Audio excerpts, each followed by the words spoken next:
Hello seamsters! This video is going to be another in a series I'm calling Bag Making Basics, and today we're going to talk about putting a liner in a bag, specifically in this case a drop-in or floating liner. So I'm working on this little duffel bag to hold camping gear, and it's going to have a drop-in liner in it. And what I'm hoping you'll take away from this video is what a liner is, what it does, and how you can integrate it into your project. Let's take a closer look. So many of the fabrics that we sew with have two faces. Generally, this is referred to as the right side, the side that you want to see on the finished project, and the wrong side. Some people say good side or bad side, but right side and wrong side is pretty universal. So you look at this piece of 1000D Cordura. It has this nice side, it's the good side, and on the back you can see where the durable water repellent coating has been applied. It's very shiny, and it's not the finished side that you want to see. So if you were to make a bag out of a fabric like this, on the inside it would be this finish. Now that might be fine depending on what kind of bag you're making, what your desired outcome is. But if you don't want that to be seen, then at least one way to accomplish that is to put in a lining. There's a couple of different ways. I can think of two different ways to make a lining. There's probably 7 that I don't know, but I know of 2. One way is to use another piece of fabric with its good side facing to what would be the inside of your bag in this case, and treat those pieces as one piece. Just sew them into your project as if they were one piece. Now, if you do it that way, that will leave seams visible on the inside. Typically we sew things inside out and then turn them right side out. So in the case of something like this Maxpedition style pouch that I made, you've got the seams on the inside, and I've put binding on those seams to conceal the raw edges, and the lining is a different fabric than the exterior fabric. This is a tech pouch I made eons ago that I use every single day to bring hard drives and computer power supplies and stuff. I didn't put a liner in it because I just don't care. It's a little pouch no one really ever sees inside of, so you don't have to do it unless you need to for the project you're working on.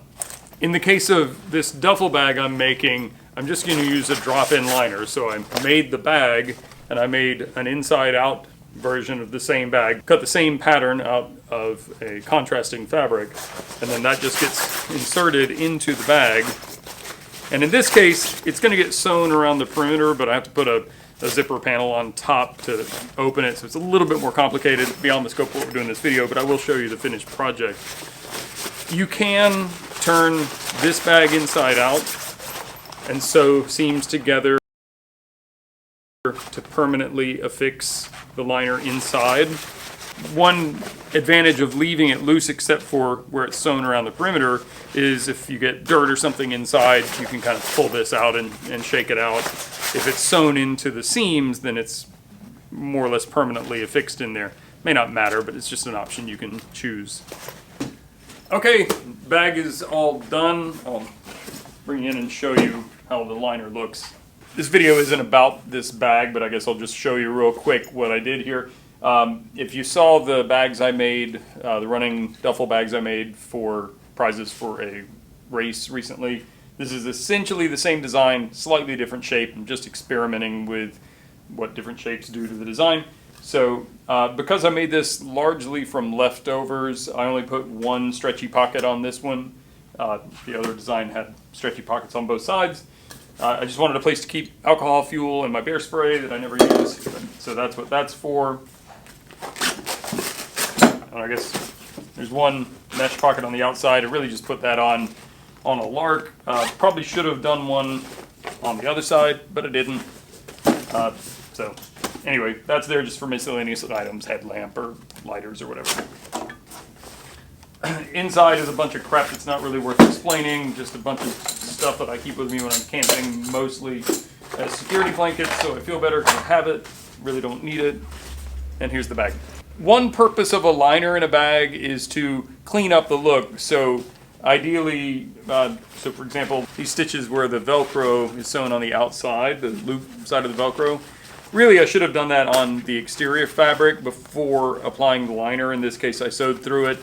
Since this is just a prototype bag for me, I don't really care, but that would level up the appearance of the bag, concealing those stitches I guess on the other hand, if I had to replace this Velcro, that would also make it a lot more difficult if I wanted to maintain that look. But in any event, the inside has a nice clean look. You don't see the seams where all this is sewn together because of having a liner in it.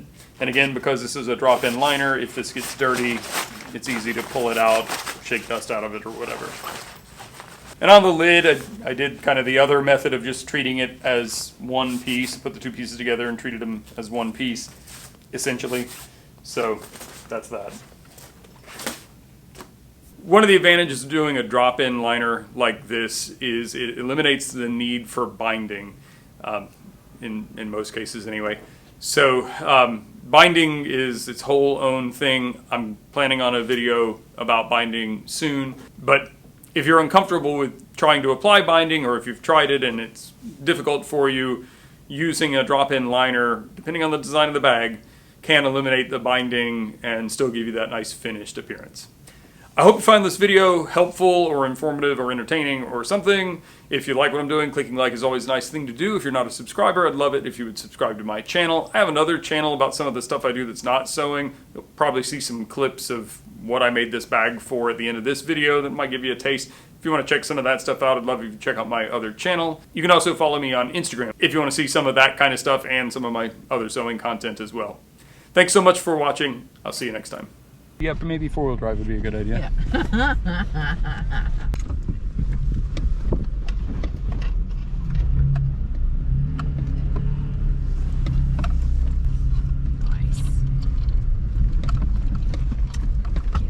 Yeah, I was gonna say, do you want to look or no? Okay.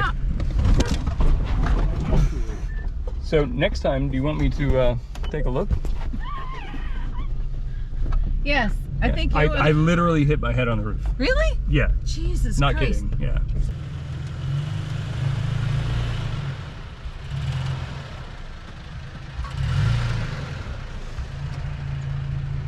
More sin. There you go. Greg, keep going.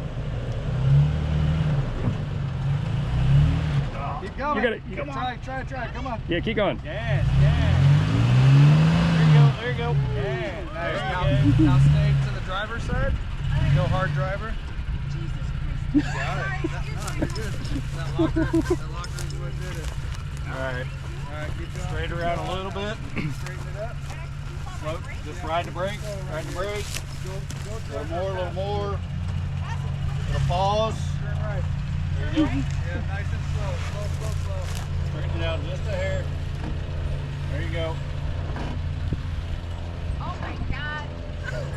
Turn right a little bit. There you go.